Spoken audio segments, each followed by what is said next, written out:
حدیث نبوی صلی اللہ علیہ وآلہ وسلم۔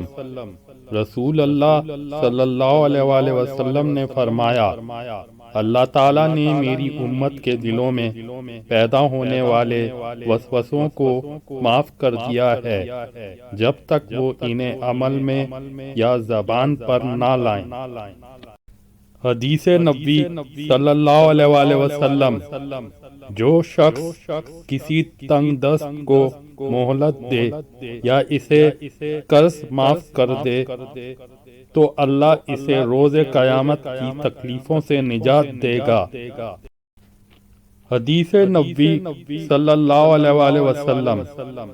نبی کریم صلی اللہ علیہ وآلہ وسلم نے فرمایا کہ اللہ تعالیٰ فرماتے ہیں، میرے ذکر کے لیے وقت نکالو، میں تمہارے کام میں برکت عطا کروں گا، ورنہ دنیاوی کاموں کی کثرت تم پر اس قدر مسلط کروں گا کہ تمہیں فرصت ہی نہ ہوگی اور سکون سے محروم رہو گے۔